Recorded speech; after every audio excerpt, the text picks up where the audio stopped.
There are a number of smaller groups, the Foundation for Endangered Languages based in Britain.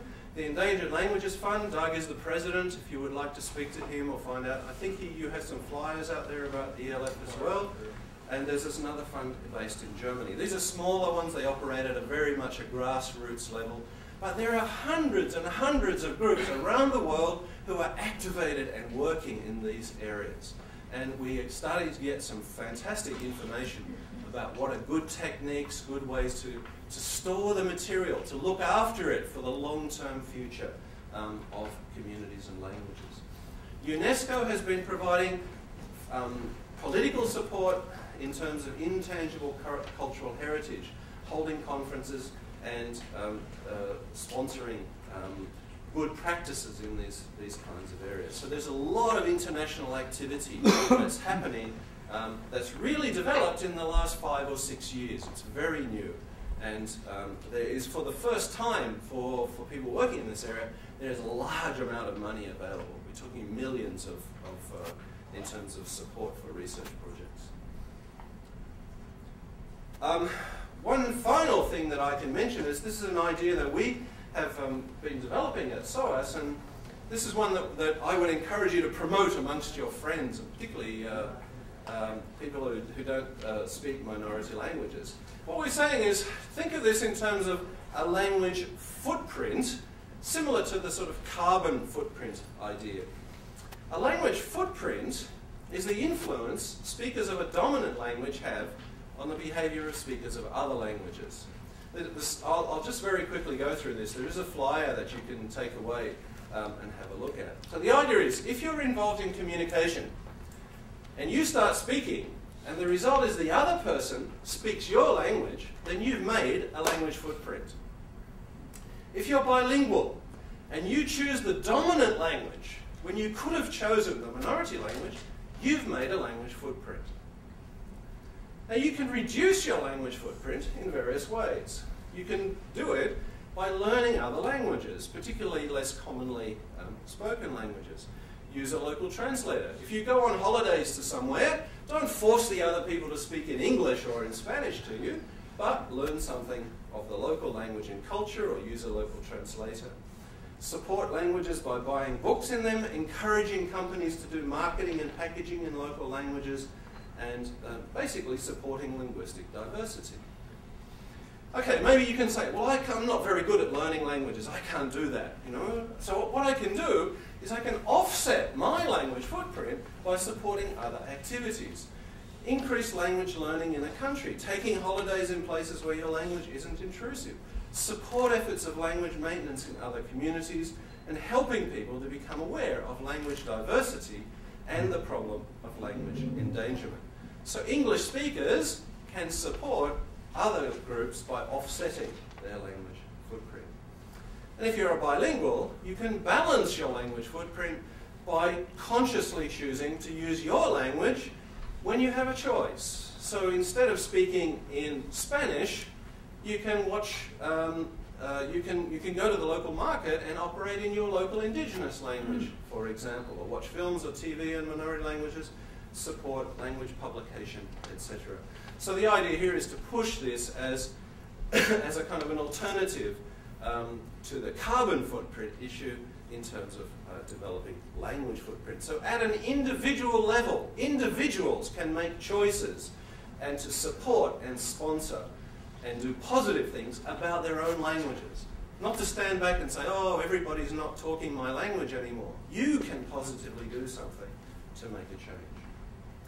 So this is a new kind of metaphor. Instead of talking about, oh, languages are dying and we can't do anything and so on, I want you to go away with the idea that there are thousands of people around the world, hundreds of projects who are working on these kinds of issues, and you as an individual can positively do something to support your own language, your own minority community, through local action that results in linguistic ecological sustainability. These are the kinds of things that we are learning through this process of addressing endangered languages and the kind of shift that's taking place. I think what I'll do is, I was going to give you an example from Australia, but I've run out of time for that. So what I'll actually do is skip to my conclusions in terms of what this sort of global picture that I would like to paint for you. The story essentially is that in Australia, Australia is in a very negative linguistic situation, with 95% of the indigenous languages having been destroyed. When Europeans first arrived, there were 250 languages. Today, 12 are spoken by children. In 200 years, Australia has managed to destroy 95% of its indigenous heritage. However, in places around the country, there is revitalization of languages taking place. And what we can see is that the result of this is that in many communities, it's never too late to start working on revitalization. Even where people might say, oh, there's nothing left, there's only a few old speakers, there's just very little information, it has been shown, we have shown that it is possible to get children relearning these languages, to be exposed to them, to encourage them. There is an essential role for good language documentation and resources. If you want to strengthen and revitalize and support languages, you must have good documentary materials, good video, good audio, good text, good stories. That must be there to support the revitalization development. It is important to have clear goals, clear functions, and clear ideas about the politics and the ideology. In the Australian case, the ideology was a very straightforward one. Our language is our identity. Okay? We are Wiradjuri because we speak the Wiradjuri language. That very simple correlation resulted in people wanting to learn the language. The second thing they decided was that the language should have iconic functions. There was no goal to start speaking the language all the time, everywhere, but to have particular functions for it, to be used as an indicator of who you are, and to use it for things like speeches and interactions and meetings and so on. A clear direction that's come out of the work that we've been doing in Australia for the last 20 years is the importance of grassroots activity amongst community members combined together with government recognition and support and resources.